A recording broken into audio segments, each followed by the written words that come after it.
And now we got screen. Yeah, we're live. So here we are, AIMExpo in the IgnitionXD studios, Dealernews live with the man who brought us the whole studio and also scared us to death if we were smart enough to listen. 3 years ago, you told us the two initials AI and what it was going to mean to the power sports industry at an MIC symposium.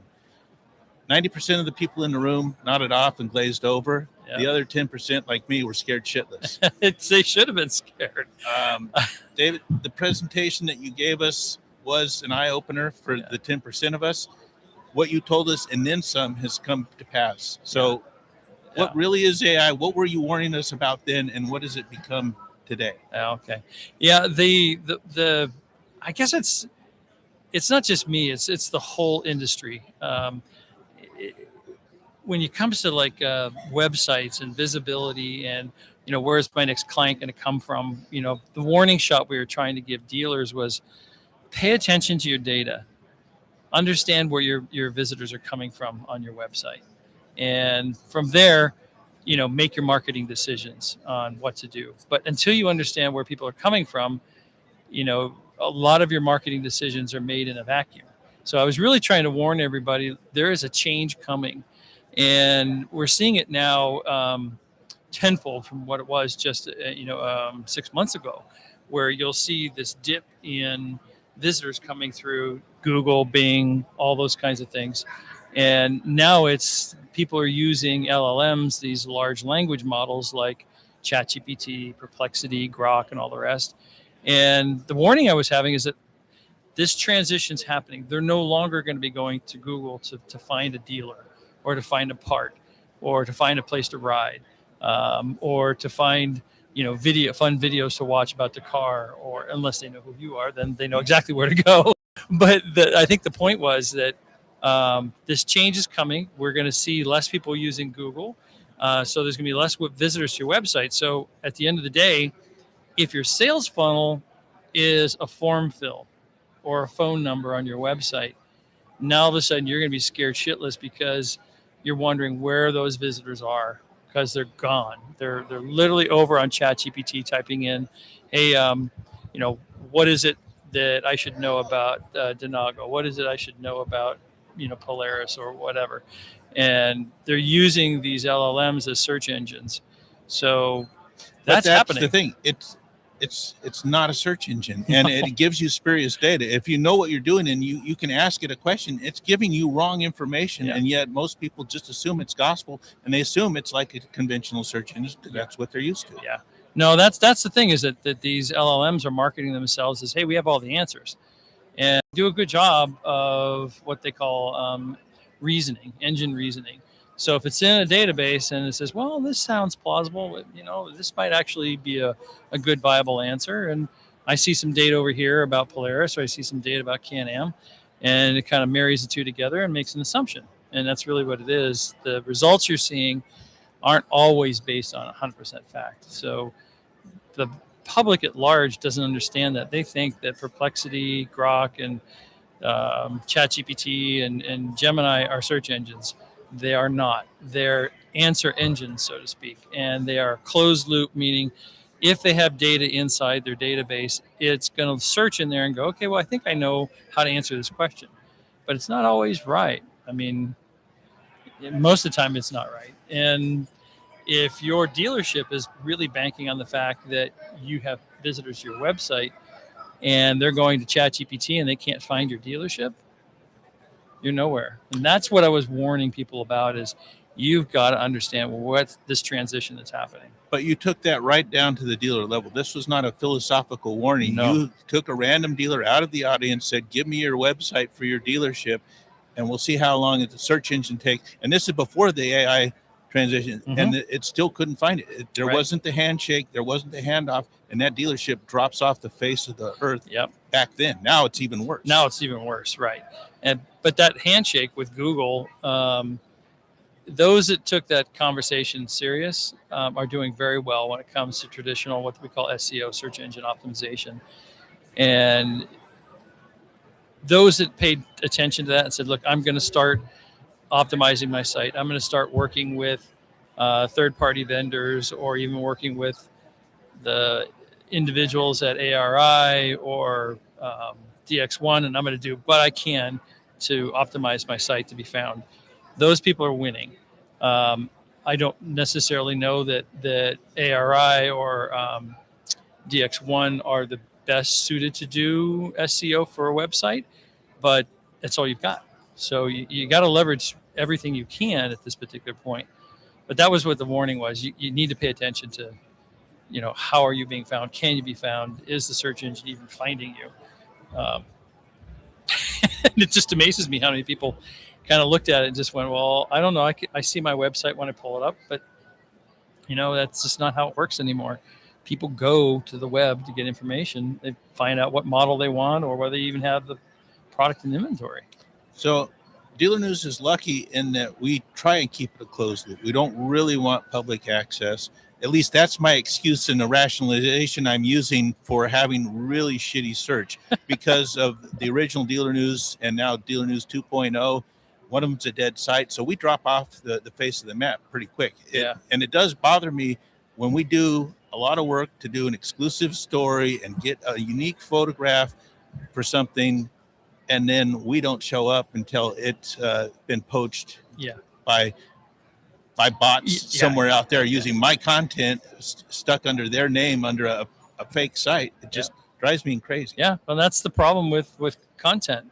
Once it's out there on the web, it's free range. It's not like you can really control who's scraping your information. But the hardest part is exactly what you're doing. You're creating the good content. It's just now you need to be able to tell Google you have it.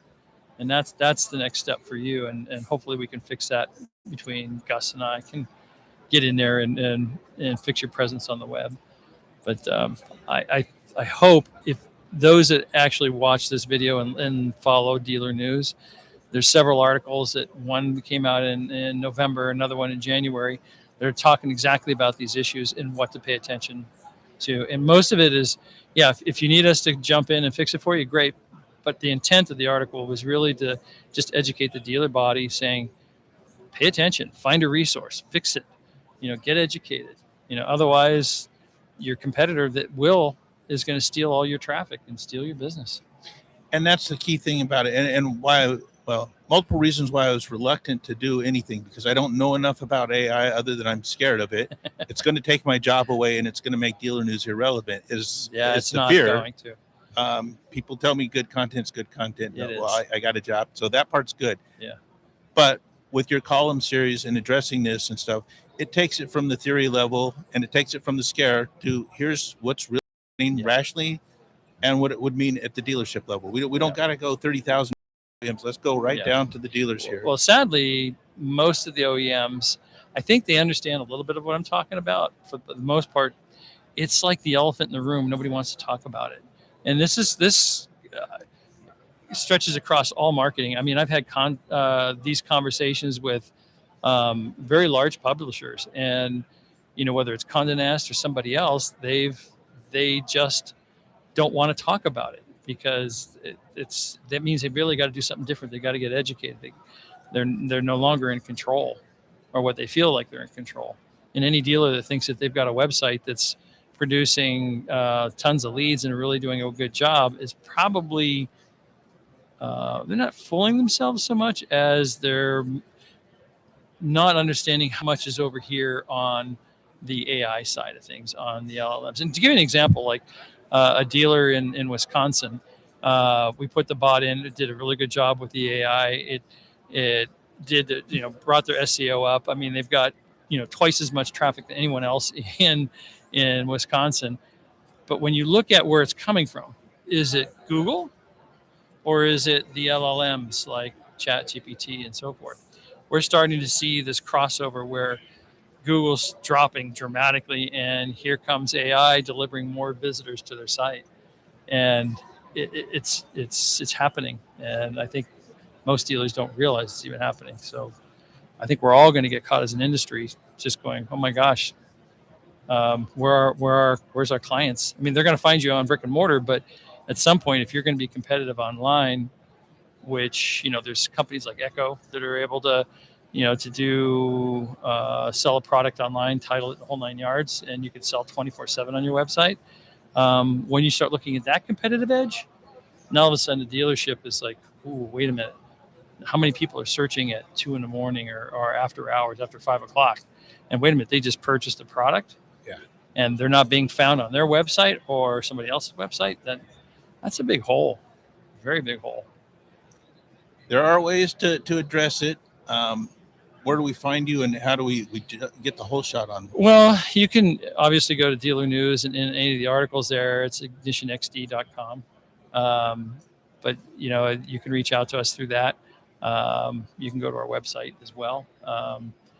See us here at the show. Yeah, come see us at the show. I mean, I'll be here all week. Be happy to help anyone. Just give them the right direction. I went to a convention not too long ago with SEMA, and a dealer came up to me, a very large dealer, and he said, well, what's this whole AI thing all about? And he goes, I think I really have a good handle on it. I'm like, that's great. I said, you have any questions about it? He goes, yeah. So we discussed a few things, and I could tell very quickly he really had no idea what was really going on. I said, you have a marketing team? He goes, yes. I go, walk into that room and ask anyone in that marketing team if they understand what an MCP server is. That's the language that LLMs speak. They speak MCP. They do not speak JavaScript. They do not speak HTML. So unless your site is capable of passing MCP data or translation between your site and MCP language, you're pretty much off the grid. And I said, I'm not trying to sell you anything, but go back and ask your team, does anybody understand what MCP was? Raise your hand. He called me 2 days later and he says, I'm panicking. I saw this. Everybody in the room just kind of go, I don't know what MCP is. And I told him, I said it jokingly, I said, just fire everybody then. But that wasn't really my intent. I didn't really mean it, because they're obviously good at content and they understand the motorsports. They just need to get educated. So he said, should I fire them all? No, don't fire them all. Just get them some education.